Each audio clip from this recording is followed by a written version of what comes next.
我把它组合起来。好，那首先在我在组合的过程当中，请各位看一下这个我们的投影片。投影片呢，跟各位说明的是一个垫片啊。我们知道传统的垫片呢，那它有一个很重要的一个问题，就是说你一定要把它夹得很紧啊，夹得很紧之后呢，它这个把栏面呢才能够把里面的一些所有可能的一些孔隙呢全部封住，然后才能达到一个止漏的固定。所以呢，我相信这个使用垫片人都知道，把栏呢有垫片，那就有螺栓，有螺栓就要必须锁紧，你必须锁紧这个垫片才不会漏。那基本上这部分讲到这里都没问题。啊，可是呢，我们都知道这个垫片啊，你在夹得很紧的时候，在长时间的时候，这个垫片呢会老化，啊，那会脆化，也就是说这个垫片是一个损耗品，一段时间以后呢，这个垫片要做更换，不然的话呢，这个垫片老化的时候，脆化以后，它就失去这个价值力，它就开始漏啊，所以也就是说，我们工厂维修保养更换垫片是很重要的一件事。那首先我们再切回到视频，因此呢，在下我目前在做的就是我在把这个垫片螺栓要锁得很紧，这样子呢，这个垫片呢才能发挥到一个止漏的一个效果。那这个不要拼命的锁太紧，因为待会我还要给各位做下一步的示范。我相信这样子应该是没问题了。那我们呢接上我们的实验室的压缩空气，这个压缩空气呢，原则上我们会放大概1公斤的力量给各位看一下，1公斤的力量。这个1公斤的力量呢，我们把压缩空气打进去，然后呢放到水里面给各位看一下，有没有漏？当然没有气泡跑出来，当然不会漏。我锁的把栏怎么可能漏？其实所有的这个维修保养的师傅锁的把栏呢都不可能漏。那现在我要跟各位说明的一件事，就是说垫片是损耗品，在我们刚刚在投影片看到，一段时间之后，垫片的老化之后呢，这个螺栓呢会失去当初你锁紧固的这个夹持力。可是呢，我们今天因为是半个小时的时间，所以我们不太可能有时间去等待1年给各位看。所以呢，我做一个变通的方法，我把螺栓呢松弛20度。20度意思就我们现在所用的这个 M10的螺栓呢，它 pitch 是1个 millimeter。旋转20度的话，也就是说我让它制造出大概5条的一个间隙出来，就模拟这个垫片在1年以后它的这个松弛的一个状况，我们看看会发生什么一个情形。好，20度，我们看一下，我们可以看这边，各位看到有这个气泡跑出来这个地方，如果视频看不到，我举高一点。OK。那这个时候呢，我们就可以了解到这个传统上的垫片呢，它事实上因为它是需要靠夹持力来做这个紧固的动作，因此呢，我们在比较的情形底下呢，我给各位看一下液态垫片跟传统垫片会有什么样不同的一些差异性。我们首先呢，先把这个10面的垫圈，我先把它拆下来。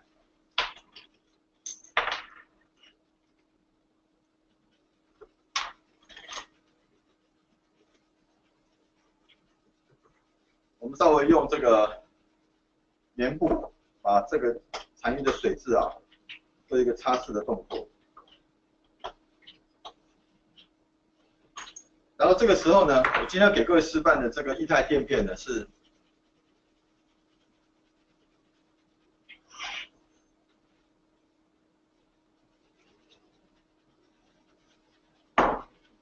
我们编号518的这个材料。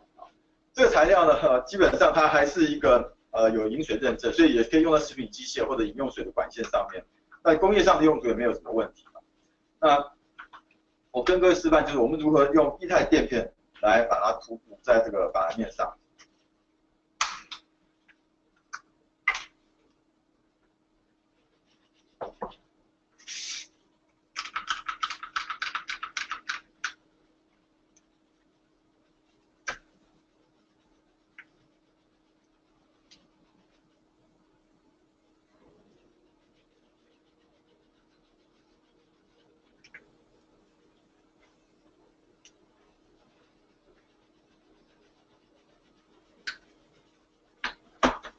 这个涂布的原则呢，基本上呢以不断胶为原则啊，就是说假设你有断胶怎么办？那就拿一根竹签，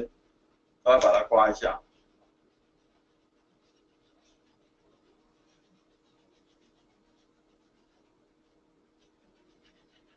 OK， 这个就是液态垫面的施工的方式。那同时呢，我们把它做一个组装。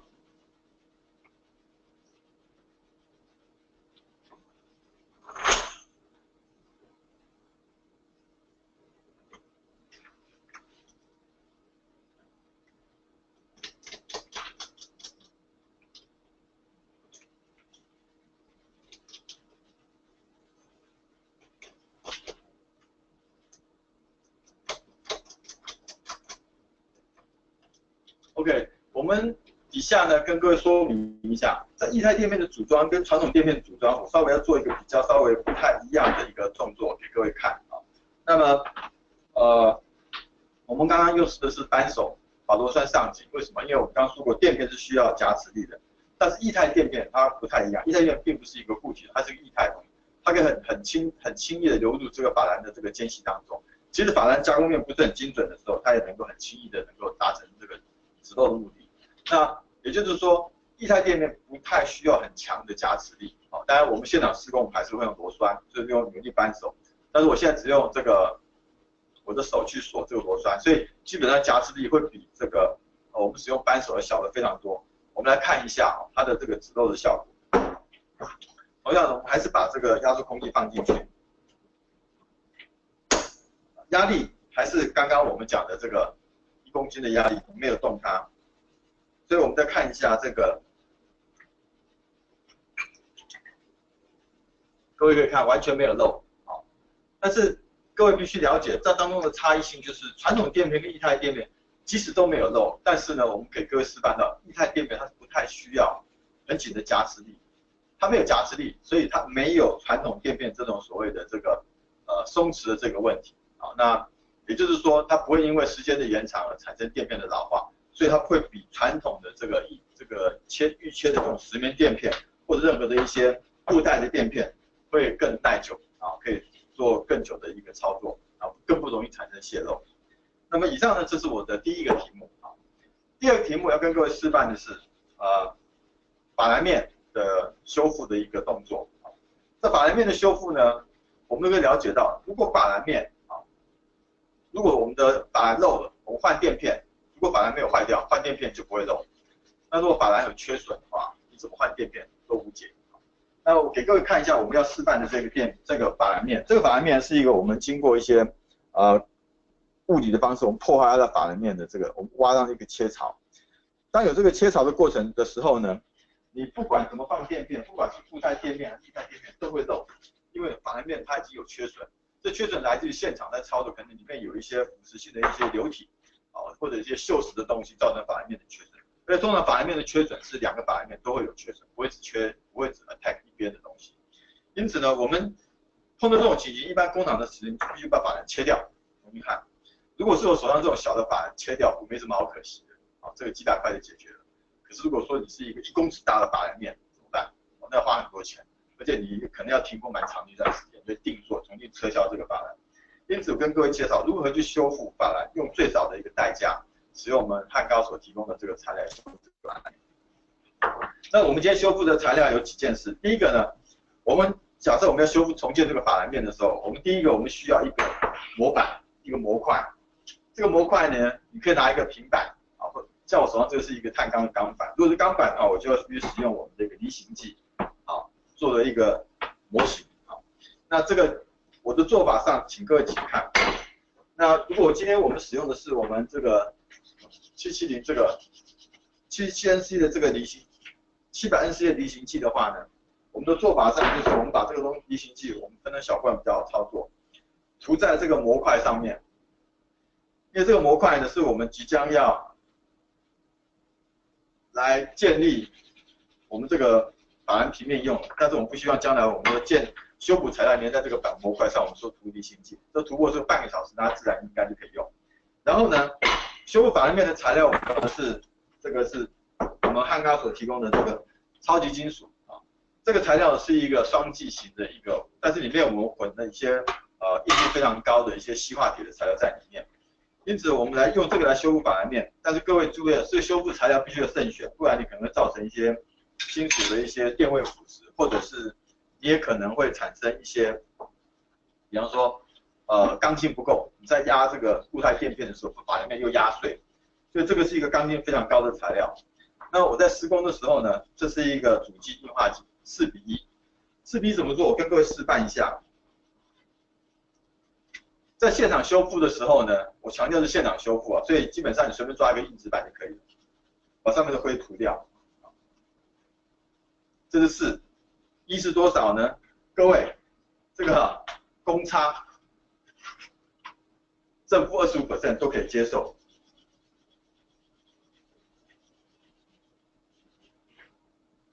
OK， 4:1啊，就这样子。那在涂布的过程当中呢，你只要把颜色拉到这个都是一样均匀的颜色，你就可以施工了。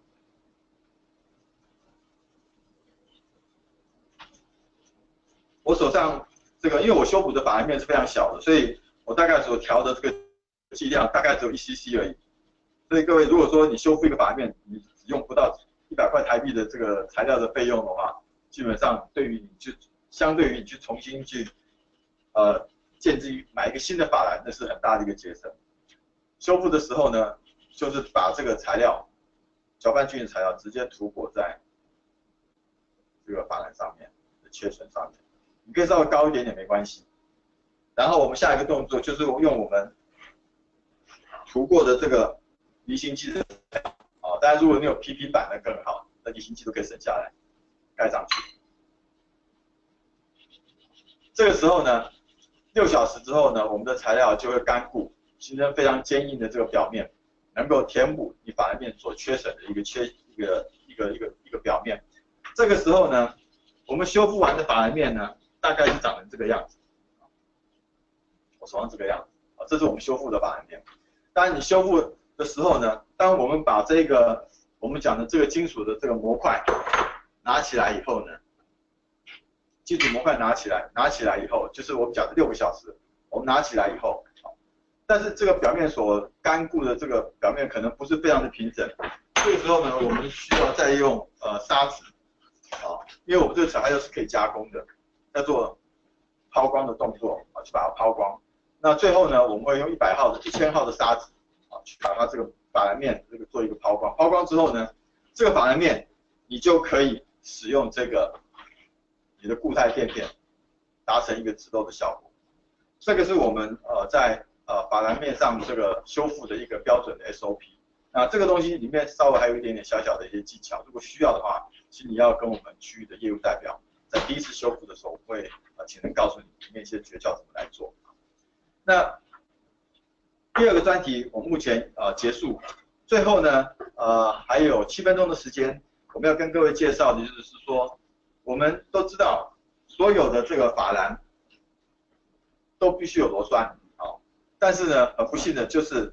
这些螺栓呢不见得都是在一个非常温和的环境，可能是在一个海边的环境、户外的环境，或者说石化厂的环境操作。所以呢，当1年以后我要更换这个垫片的时候，这个螺栓不一定拆得下来，所以拆这个螺栓往往是一个很麻烦的事情。也就是我们今天第3个课题要跟各位介绍的。如果说我们希望这个一个在户外的这个法兰面的螺栓能够被保护起来，它的螺纹不会受伤，所以我们在组装的时候，我们提供另外一个材料，我们称为叫防卡润滑剂。那我手上提的这个东西是什么？我们先看一下这个投影片。下一页。这个我们刚漏掉了，这个是我们在现场修复的一个集成管道的一个法兰面。各位看这法兰有多大？这个直径大概1公尺。如果你要换这个法兰，这个花不少钱，但是修复这个材料，你可能材料钱不到1000块钱。再下一张，这是我们一个使用过的一个设备，一个工具机的一个法兰件这是一个方形的矩形，也是一样，但它是一个立面的施工我们一样也可以操作。OK， 再下一页。这个是我们现在要讲的，就是螺栓，我们如何去保护它螺纹在一年以后，我们在定修的时候，这螺栓很容易被拆下来。那我们所提供的是防卡润滑，保护这个螺纹用。我们看下一页，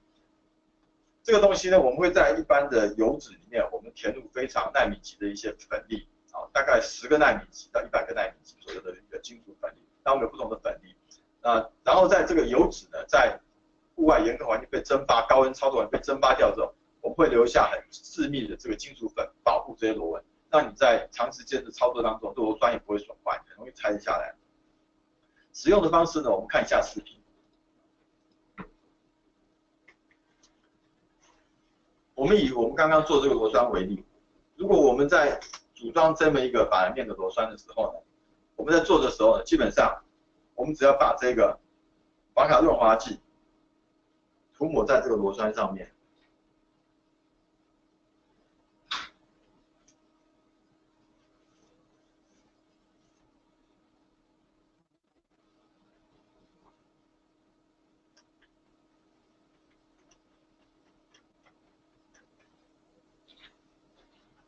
这个工序就完成了。这颗螺栓呢，基本上你就不用担心它会有腐蚀、会锈蚀，将来拆不下来的问题。那么首先呢，我给各位看一下，这是我们在实验室模拟的一个情形啊。这个呢是这4颗螺栓呢是我们分别在实验室里面，有的用法卡润滑，有的没有用法卡润滑。像我们来看，我们挑一颗，像这一颗如果没有用法卡润滑的时候呢，这个时候在盐水的浸泡当中已经产生这个螺纹的一个锈蚀。那如果用法卡润滑的时候呢，基本上没有涂到法卡润滑的螺栓虽然有损坏，但是有法卡润滑的这个螺纹呢是被很清楚的被保护下来。可以给各位看一下比较近的一个状态，让各位可以看啊。这个呢是没有用法卡润滑的基本上在盐水浸泡中已经锁死的那螺纹已经被锈蚀。但是如果用法卡润滑的这个东西呢，我们看一下这个像我这个前面这个法卡润滑的时候，我们把螺纹转开的时候，各位可以看，它这个螺纹呢，上面还有一层黑黑的这个保护上，这个基本上就是我们所留的金属粉。那但是这个金属粉我们眼睛上很难看得见，但是基本上它还是可以保护这个螺纹，让你在1年的定修的时候呢，很容易的把这个螺栓能够拆得下来。那以上是我们今天讲的3个主题第一个主题我们介绍的液态垫片，我们强调液态垫片因为不需要夹实力就能够得到很好的防漏的这个效果。那么第二个主题呢，我们谈的是法兰面的修复，我们可以用非常便宜、非常有效率的方式修复法兰面，不需要去切下来去更新。那第3个主题我们谈到的是螺栓螺纹，我们让这个在户外操作的管线这个螺纹呢不会被锈蚀掉。在你定期检修的时候，这个螺丝呢能够很方便的能够拆下来进行保养的动作，不需要去做这个焊修，这个重新在这个比方说用切焊的方式去除掉这个螺栓。那谢谢各位，那我们今天的研讨会就到这边为止。那我们会在刚刚所提的这里面呢，我会抽出3位那被抽中的观众，麻烦你在这个网络研讨会上那个问号的地方，帮我做一个确认。但如果你没有办法确认呢，那我就找不到你了，就可能就没有办法把这个礼物送给你所以这个，当然如果说我抽到的是我们汉高的同仁，我们就直接跳过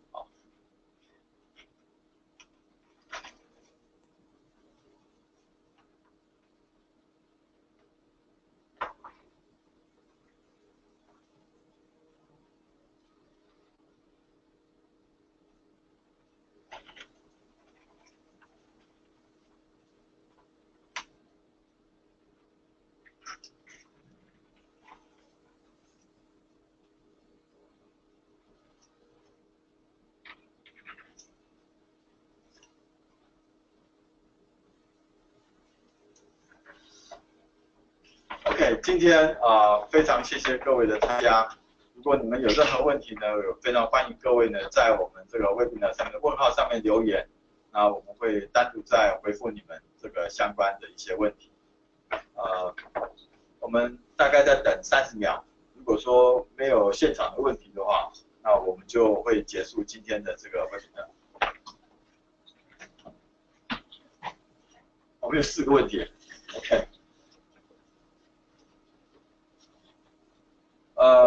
有4个问题，我挑第一个跟第二个回答。传统垫片在法兰面如果漏，可安排停机更换。若使用厌氧胶，可直接涂胶而不修改法兰面的间隙吗？第一个问题我跟各位回复一下。我们都知道这个是很重要的一个问题啊。那传统的法兰面因为它有个厚度，所以在法兰面这个管线的这个安排上面呢，如果说这个管线的厚度，它这个法兰面跟面之间的这个距离，它是必须要控制的，那没有办法取代为液态垫片，因为它这个法兰面的厚度有个1 mm 的2个 mm 的，这个在现场的时候有必须要注意的。可是如果说是一个盲孔的封板的话，基本上它是可以直接被取代的。我不敢说100%，大概99%可以被取代，只有一种情形不能被取代，就是金属垫片不可以用液态垫片取代，因为金属垫片的话耐温都要高达大概上千度，几百度以上的高温，这个是液态垫片没有办法做到。但是大部分的情形都是可以被取代。但如果说你在距离上有控制，比方说我这个要控制1个 mm， 这个是没有办法来做的，这个还是必须要把这个间隙留下来。谢谢这位观众的问题。第二个问题是厌氧胶在法兰面输送胶水可以保证多长时间不漏，例如6英尺的管。那我们这样子讲，这个如果说在法兰面，因为法兰面来讲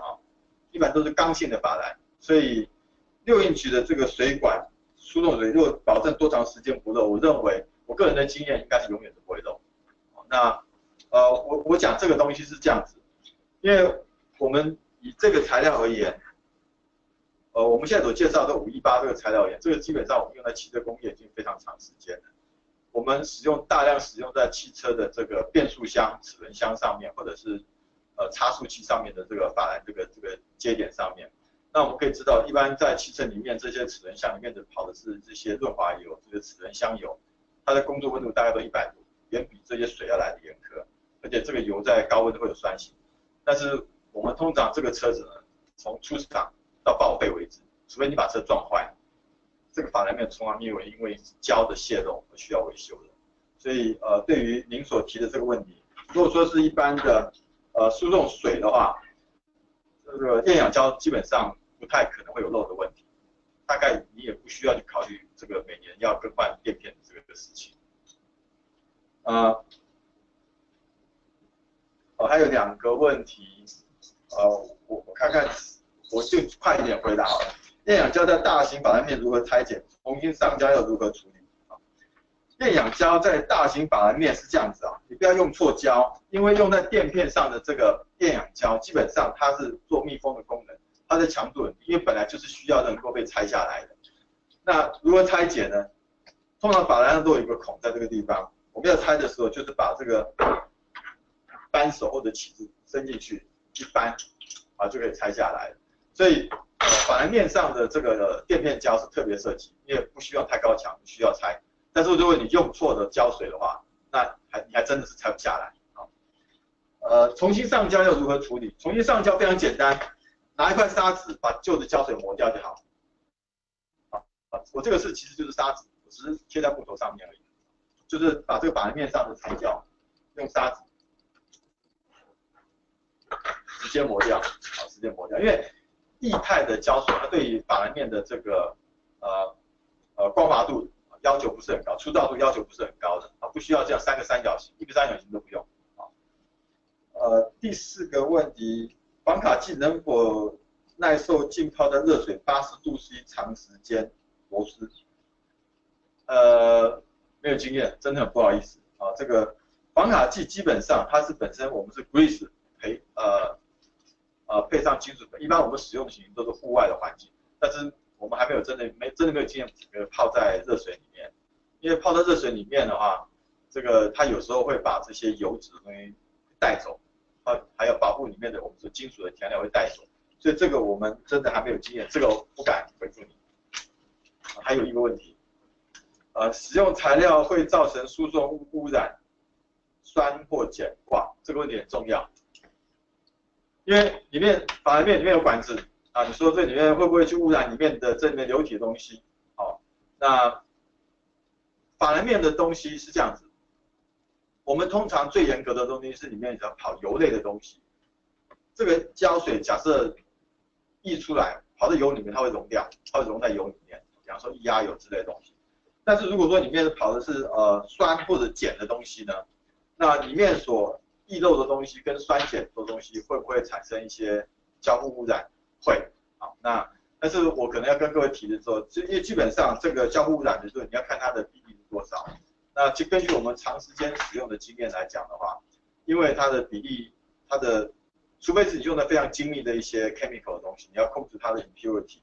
不然的话，一般的工业型在使用的话，这个是都可以被接受，因为这个我们有非常长时间的这个使用经验。哦，那大部分情形不会造成，除非你是一些半导体级的东西，因为 outgassing 的，那我们要另外分别讨论啊，那种管线我们就必须要很谨慎的来谈。我们最后一个问题啊，最后一个问题啊，修补后法兰面耐压耐温 ，OK。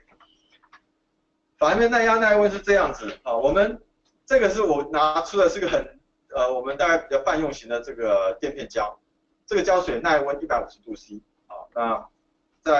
在使用的情形底下，耐压有多少的话，耐压基本上因为我们在实验室里面的测试，我们实验室的压缩空气大概可以达到8公斤啊，那我们也曾经拿去像外面的实验室，像 S7 的实验室，我们 S7 的实验室它的2段式压缩机，它可以达到32公斤，但32公斤以上，我们真的是找不到压缩机可以试，所以我这边可以跟各位报告的话，就是最少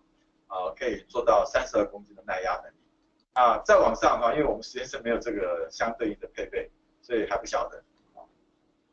那今天我们的研讨会就到这边为止，非常谢谢各位在网络上的各位观众，我们期待下一次我们在网上能够再见面，谢谢大家。